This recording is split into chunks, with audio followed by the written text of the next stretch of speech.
So we're going to talk about wood boats. So the history of Grand Canyon boats has a lot more than just wooden rowboats. But we've got only 40 minutes, so we're not going to talk about motorboats or rafts or kayaks. And I was talking about this with an evolutionary biologist the other day, and he said, wow, that's punctuated evolution. Punctuated equilibrium, they call it, where things go along at a kind of a steady, incremental change, if anything, and then blammo, it changes fast. And whether it's a new thing coming in, or the situation changes, or there's some kind of innovation. And it fits perfectly what happens in Grand Canyon. Here's our playground here. The Green River and the Grand River forming the Colorado. And these are the points where people would come in or go out with boats. Up at the top is Green River, Wyoming, where Powell started. And then down around Vernal, you could get to the river pretty easily. Green River Station, that was the new railroad in the 1880s, I think. Lee's Ferry was very remote for a long time, but it's the main point now because there's a gosh darn dam right upstream of it. People could get in or out at Phantom Ranch, South Rim area, starting in the 1890s. Or you'd go on down to Needles to the next railroad, or occasionally someone would drop all the way down to the Gulf. So the first guy through there was probably this guy, James White, in 1867, but it wasn't really a boat. It was a collection of logs strapped together, and his friend fell off and drowned. And here's the best illustration of it from a kid's story, but not much of a boat. So we'll move on to the first guy who went there on purpose and actually had boats. So Powell shows up in 1869 at the railroad in Wyoming and has a bunch of guys with him. There's Jack Sumner. There's no picture of George. There's Billy Hawkins, Andy Hall, his demented brother Walter, who I got to play in one of the movies, the Howland brothers, and Bill Dunn. And Frank Goodman came along for a little ways and wised up real quick that this was a silly thing to do and left. But here's the boat. This is called a Whitehall, and it's the most sophisticated boat that has ever run the Colorado, and probably the most ill-suited. But it's got a keel strip that runs end to end, so it goes in a straight line really fast. It's got this incredibly complex set of curves to help it move along real well. And they were designed for harbor craft, where you would row out to the incoming sailboat, make all the deals, and you're rich, you know. So you could get through good chop with it, and you could go fast. Well, that's not what you need to do in Grand Canyon or the Upper Colorado or the Green. You kind of need to maneuver, but all things in time. So here they are up in Green River, Wyoming on their second trip, and you can see these beautiful, long, very complex boats and guys in suits. And they had two people pulling hard downstream and a fellow in the back with a steering oar. And this is what happened. This is an imaginary shot of the wreck at Disaster Falls, where the boat was basically broken in two. They did get 3 of them into Grand Canyon, and here's another imaginary thing of them running Granite Falls, which they didn't do, they portaged. But if they hadn't portaged, this is kind of what happened. So this is a IMAX shoot that we did in, well, actually National Geographic shoot that we did. And it's Dave's back there, I see him, was on this. And it's Tim Cooper, Scott Perry, and myself in one of the big 21-foot Whitehall boats. And what we found is that if you have maybe 100 or more years of experience handed down to you in kayaks, and oh, there's me climbing back in Crystal. You've run motorboats, you've run kayaks, you've run sweep boats. These are a little like all of them, and you can run them. But Powell's guys, there's Harlan when he's a little kid. Powell's guys didn't have that. experience. So they didn't have nearly as much fun as we had. What's fun is these two guys are looking upstream, and the only way they know what's coming is by the look of terror on my face. But I showed this clip at Wooden Boat School in Maine where they don't let their whitehauls out if the chop's over 4 inches. They were pretty appalled. So the whitehaul really isn't very well suited. But for the next 20 years, people go with what they know, and this is kind of like biological evolution. The genetic thing doesn't change very fast. So even though these boats were kind of silly, that's what we ran with for a while. 20 years later, here comes Frank Brown and Robert Brewster Stanton, and they went with a similar hull because that's what was out there. And formed the Denver, Colorado Canyon and Pacific Railway Company to survey a railroad following the course of the Colorado. And their first set of boats didn't work well. An upshooting wave struck the boat in the middle. And so they're canoe-shaped or whitehaul shaped, and these were a little smaller, built very lightly, and 2 of them broke in the train on the way to the put-in, and they smashed the rest up pretty badly and pretty quickly. They regrouped, got bigger boats, got life jackets, because they drowned 3 people on their first trip, and there's compartments built in here under the gunnels, and then a gigantic open area that would fill with water. And off they went. And again, 2 people rowing hard downstream and a fellow steering in the back. Not so easy. This is rescue work, and we're trying to get back to this system. When a boat wrecks, you just get naked and run into the river. Hitching the proceedings, handing a bad place in sight, serving out the life belts. And here you can see the hull, and it looks like a canoe, but it's very much like that whitehaul shape. Well, we get rid of that. This is not the next boat to come down the Colorado, but it's the next guy, and the only photo of his boat or him is him standing in a sailboat. That's George Flavel, mostly on the lower Colorado. He and a fellow named Ramon Montez went up to Green River, Wyoming, and ran a boat all the way down to Needles, and I think he actually ended up at the Gulf. And that was later found, his journal, and it's hilarious reading. Wonderful book, Log of the Panthon. And got a little bit of press coverage, but that was it. But nobody knew what kind of boat it was, really. And the only clue we have is that he spent a night with the Rust brothers in Glen Canyon. And Dave Rust later wrote to Doc Marston and said, my brother Will built a boat just like the Panthon, and sent him a photo. He said it looked like this, and sent him a picture of a Mackenzie River boat. So perhaps he ran the first drift boat-like thing. We don't know. We'll never know. Hot on his tail is this guy, Nathaniel Galloway, and he is evolving on his own a type of boat up in Vernal area, flat bottom instead of keeled, upturned at the end so it'll pivot. And at the same time, this is happening on the San Juan River with flat bottom upturned boats and turning around, facing downstream, pulling upstream, and operating like a ferry boat. But Galloway is the guy who ends up being credited for the innovation of both the boat and the style. And here's one of his early boats. And this might be the one he took through Grand Canyon. We actually don't know. But in 1897, he and a fellow he knew, William Richmond, went on through. And here's a blow-up of that boat. And you can see it's rather crude, rough-hewn planks, but it's got that basic shape. And he got a little bit of press, but not much. A couple of newspaper articles. Next guy through, this is interesting. 1903, Hum Woolley.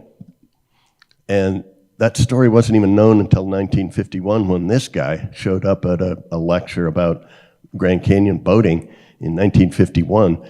and said, "Oh, I went through in 1903." And P.T. Riley said, "No, you didn't." He said, "Oh, yes, I did." And when he looked like this in 1903, he and his cousin, this is Arthur Sanger and his cousin John King, went with this old guy, Hum Woolley, through Grand Canyon. And Art Sanger wrote a diary. It's spelled dairy. So this is a quote from his diary. "Thank God we're still alive. It's impossible to describe what we went through today. Only the wonderful river knowledge and oarsmanship of Hum Woolley saved us from the vortex." I am scared. But in the dairy, he's got a drawing of Hum Woolley's boat. And if you go out front and look at Buzz Holmstrom's boat, it looks just like that. And where did he get this river knowledge? We don't know. Where did he learn to build boats? We don't know. But Sanger said, Woolley said that was his best boat yet. And he always seemed to know where he was on the river. So great mystery. Next innovation is steel boats. You add a new material, but the same old style. This is back to the Whitehall style. These three miners, Charlie Russell and Ed Monnet, and their third friend, Bert Loper, bought some steel boats and tried to get down. Loper got tangled up in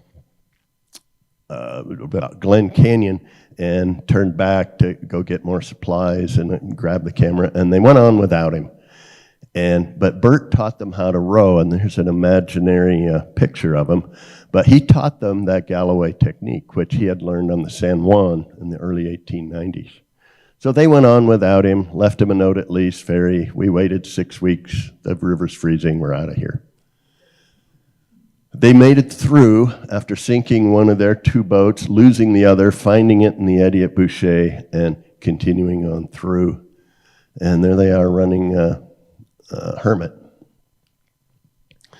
And that boat was taken to Grand Canyon and put on display until a well-meaning ranger was tidying it up and took it to the dump, which is too bad. Here comes Galloway again with the cutest little curl, and financier, Julius Stone, who in his 50s, my God, you can't run at that age, but he did. And he financed a trip and had Galloway go back east and have professional boat builders. There's Dickie Smothers went with him. No, that's Dubendorf and Cogswell, the photographer. So they took these 4 Galloway-style boats, left from Wyoming, and off they went. You can see the curve of the bottom there. They're a pretty good boat, really. These were very lightly built and run on through. There's Galloway in Desolation Canyon with his sporty little hat, and on down through Glen Canyon. Slow day at Lee's Ferry, not many trips rigging. But they put in these little curtains to keep the water out when the waves got bigger, and the oars stick out through the curtain. And made it on down. There we are, portaging Horn Creek at low water. Look at the left horn there, oh my God. And on out to the Grand Wash Cliffs. These guys, Ellsworth and Emery Kolb, had never boated before, but they wanted to. So they talked to Stone. By then, Galloway and Dubendorf were out of the picture, and had some built back east. And these were much tougher, and they were lap strake, which means the planks overlap each other, and they're riveted together. And this is a very tough boat, a lot heavier, but a lot stronger, which is good because these guys were kind of knuckleheads. And we've got a replica out here that Dan Durker and I built of the Edith, one of the two. You can see that boat is basically sunk. They had bashed another hole in it. That's up in Ladore. Here's Christmas Day at Waltenberg Rapid. There's Emery sticking his head out through the boat. And icy portage at Lava Cliff Rapids. But they survived. Here's some of the footage. Some of this is from a later trip they did, but they took the very first movies. Here he is pulling upstream, so they figured it out. Thing is, if you bang the boat on one end, it's always good to even it out and go ahead and just smash the other end as well. This is lining through Hell's Half Mile up in the Canyon of Lador. This is actually the 1923 trip, portaging Hell's Half Mile. Anyhow, and happy riverine. We're okay. We got this. And they ran their movies for 60 years, the longest running film in the history of the world, so they say, at South Rim. And I've got a little footage of taking one through Granite Falls. Don't read my lips, I'm looking at the rapid. And so having run a Powell boat, had to see what the next boat operates like. And it's still a little too long and slender to really pivot very well. But so it just come charging in here. Oh wow, we've got sound. Okay. Best laid plans. Ah!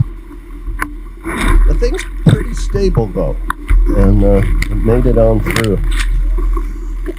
Oh God, it was horrible. I don't know why I do this shit. 1914. Here comes Charlie Russell again, and he hasn't learned much. He gets Loper on board, and they end up having a falling out. He gets some other guys, Clement and Tadgee, Reeder and Quist. There's a few names from the river business. And a guy named Jake Jeffs. And here we got more solid steel boats. You can see they don't have much flotation. Guaranteed unsinkable, they say, but that's for ponds in Wisconsin.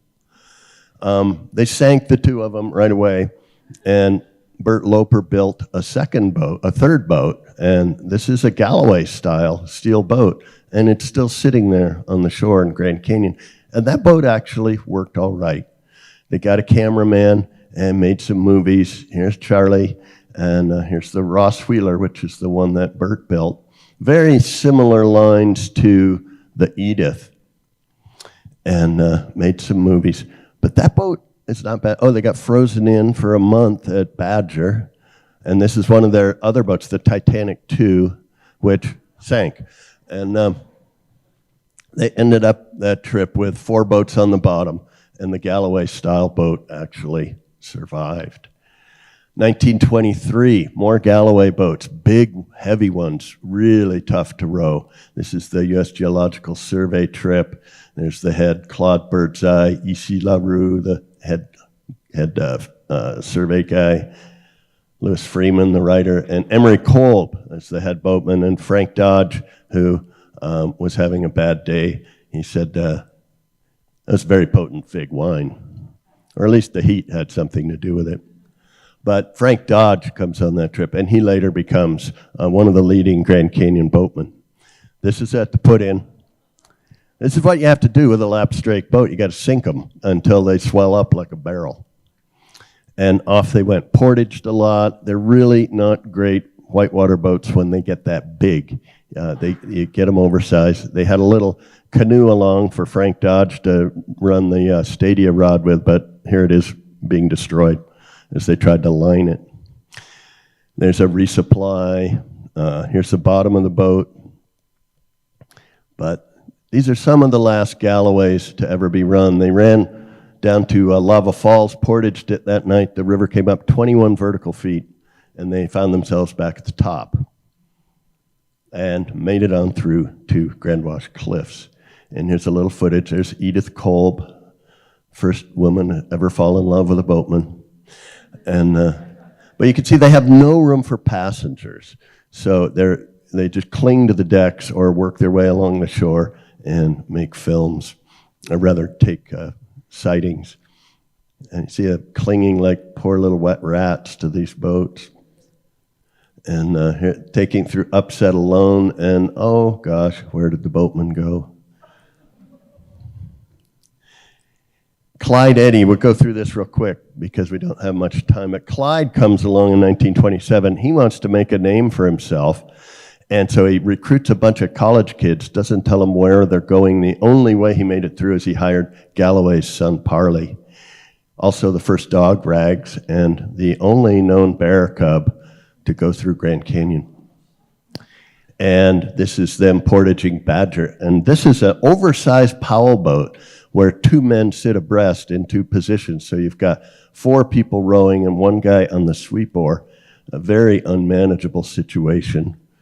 They broke it, and but here they go. Wee-hoo! And they finally got rid of the sweep oar, but they're trying to row these things Galloway style, pulling upstream, coordinating four people on floodwater. And I don't know how they made it, but they somehow did. Crazy. Dubendorf didn't work out that well. They abandoned that one. Another quick trip in 1927, a movie trip. They started in December. E.C. LaRue had gotten himself axed from the USGS, so he led the trip. And Frank Dodge is now the lead boatman. And Pansy, the second dog to ever go down the river. And this is toward the end of their trip. They quit right around Hermit Rapid, and here's why. They're frozen in. And these are, again, the Galloway-style boat. Here's another crazy story. This is not a viable boat in Grand Canyon, which I found out. But it is up in Idaho. That's called a sweep scow. And this honeymoon couple went down the river and did pretty well. This is at Phantom Ranch. They've got a pry bar out each end, a oar sort of a thing. It's called a sweep. And you just get out in the current and off you go. No way to accelerate, no way to stop. They got down below Phantom Ranch and were last seen at Hermit Rapid. And the last photos of them, they're looking a little sober. This is crazy. This is at Bedrock. This is for the benefit of the boatman. This is the left side of Bedrock. And they've gotten jammed in the left eddy, and they end up portaging out. A 2-ton boat, Glenn and Bessie. I don't know how they did it. And there's the last shot. They're down below Tuck-Up Rapid. And this is the last record we have of their journal. It's kind of hard to decipher, but it looks like they made it past Diamond Creek. A rescue was started. This is one of the Pathé Bray movie Galloway-style boats launching at Phantom Ranch to go look for them. There they are at Diamond Creek. They found a few traces, but no Glenn and Bessie. This is Emery Kolb and Glenn Hyde's dad building a boat at Diamond Creek out of debris and discovering the scow down in the lower canyon. We don't know what happened to Glenn and Bessie. This boat, though, that they kind of cobbled together has two big things for the ranger to hold on to, who was the passenger, and it went poorly. They flipped in separation, and this is them at Spencer Canyon, about frozen to death. It's the end of December, and here's what they thought of that boat, and they just kicked it off. But here's some footage of us replicating that, and you can see the brilliant control we have. We're just sort of wallowing down the river, and there goes Bessie. Oh, no, she's back. That's my ex-wife, Jerry Ledbetter, and I took this thing through Grand Canyon, and it was a really bad idea. Don't do this. But it worked in Idaho, and they still run a similar craft up there. Here's a little comic relief, the Dusty Dozen from up in Vernal. We've got Bus Hatch and his double cousin Frank Swain and their financier Russ Frazier, who is actor David Strathairn's granddad. They didn't really like him, but he had money in the Depression. And they brought along Clyde Eddy on their Grand Canyon trip for comic relief. And here they are, and they're sort of a Galloway style. The way they found out about boating was they had Parley Galloway in jail, and they talked to him, and then got him out to help him build boats, and he ran away. So they just sort of went with what they thought he said and did a trip through Grand Canyon. This is Horn Creek Rapid, and there's nothing but rocks. They had about 2,000 CFS. But they were fun. I mean, they love to drink. Their boats, what next, don't know, and who cares. That's Bus Hatch. And here comes the don't know into a rock. Bam! But they just had a good time. They liked to drink and fight and shoot things and run rapids backwards. And they're a lot of fun. That is the real Doris Rapid right there. Buzz Holmstrom, the last guy to run a Galloway. He lived up in southern Oregon and built a few boats in the bottom of that house, and finally built his piece de resistance, the Julius, and took his $10 Dodge Brothers touring car, went to Wyoming, and didn't get many pictures of himself. His GoPro wasn't working. But this is portaging Big Drop 3 in Cataract Canyon with a 500-pound boat solo. Incredible. First time two river trips ever met. Buzz caught Frank Dodge down below Diamond Creek, or at Diamond Creek. So that's the first boatman bullshit session on the shore of the river, talking about boats. Rode all the way to Hoover Dam, smacked into it, and telegrammed his mom, okay, at Boulder Dam. Well, he came back the next year with a guy who wanted to make movies, brought the first raft down, that's Amos Berg, in 1938. And there's Buzz and Amos and their helper, Willis Johnson. They went way up to the Green River Lakes in Wyoming. Here's the first raft, the Charlie, kind of a floppy thing, but that's the first rowing frame right there. Flaming Gorge. Amos was a great photographer. Navajo Mountain in Glen Canyon. Granite Falls. Okay again. And here's some of the footage from that. And that's old Square Top up in the Green River Lakes. This is Buzz running Hell's Half Mile. And so this is a Galloway. It's shorter, it's wider, has more rocker, and it rows very well. And our replica out here is about 4,000 miles on it, 4 Grand Canyon trips. And, ooh, watch this, Upset Rapid. Wow! This is from the 37 trip. This is when he meets Frank Dodge. And Dodge never complimented anyone, but here he is pushing Buzz off, and he said, Buzz, you're okay. And here's the replica we built in 2001, and this is taking it through, and it's just so much easier to row because it's shorter, it's wider, it has more rocker. And so that's the direction things needed to go. Now, why did he build it that way is the question. The drift boat was evolving right where he was. He may well have seen Prince Helfrich and Velty Pruitt and those guys coming up with a shorter, wider, more maneuverable boat. But we don't know if he had that inspiration. But everything gets eclipsed by Norm Neville's the next year. And I don't know what he's smoking, but it looks good. Plywood, the next innovation. Wham! The boat changes. It gets really wide all of a sudden, and they're much easier to build. And he's running rivers out of Mexican Hat, Utah, and gets these two gals to pay for the construction of a fleet. And these are 3 wide boats. He called them cataract boats. Don Harris helped him build them, and off they went. And these work pretty well. They're far more stable because of their width. He had good rocker on the bottom, so they'd pivot well. Neville's never flipped. There's at the end of the trip with Emery Kolb and Buzz Holmstrom. He's got huge arms and a great smile. But this is his first boat. This is called the Horse Trough, and that's his bride, Doris Drown. What a bad name for a boatman's wife. But these things work quite well. Again, though, you have a huge open cockpit and hatches in either end that are hard to access and nowhere for passengers. And this is for commercial boating. So we still have room for improvement. Look at those arms, huge arms. And but these eclipsed the lapstrake Galloway style boats. And 1941, he brought the first fella to kayak Grand Canyon in a big fold boat. Unfortunately, 1949, he and his lovely wife, Doris, perished in that airplane up in Mexican Hat. This is our replica with Neville's 2 daughters. about to go down Grand Canyon. The girls didn't go, but we took it through. It's very wet. It's maneuverable, but it's so low to the ground.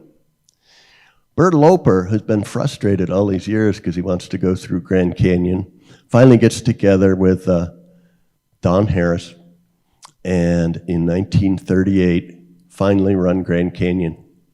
Bert's got pretty big guns, too. I talked to his barber, Bert Loper's barber, when he was 102. He said, even at 80, he's the guy in town you had come over when you had something heavy to move. But he had worked in these lapstrake boats. Of course, he'd been on those early trips with the steel boats. But here's his first boat that he took through Grand Canyon, and it's starting to get wider, but it's still fairly narrow, like a Neville's boat, or like a Galloway, but it's getting wider. And here they are, stopped at the old metal boat. He goes, I built that thing. I'm going to come back and row it out of here. But he never got around to it.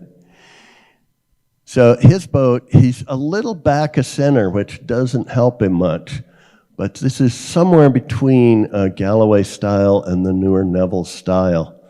And you just see that downstream end of his boat getting away from him in some of the big waves. But he was having a mighty good time. There he is telling Don where they're going. And you can see with that much boat out front, if you get hit by a side wave, watch it, just boom, it gets you. So he should have moved a little closer to center, but it's a pretty good boat. He made it through, and at the end of the trip said, let's do it again when I'm 80. Well, he spent the next 10 years running rivers with Don Harris, sometimes taking a nap, or is he dead? I'm not sure. And built a new boat, and we got a replica of that out here, much wider. And he left a big removable hatch so he could throw his motor on it, put arch decks on it so it'd be easier to roll it up if you flipped. And took that through last fall, and it's not bad. It's not bad. It's too big, and you're still too far back of center. Bert only made it a day or two into Grand Canyon when he flipped and was lost. But we replicated that a couple of years ago. And now to the modern era.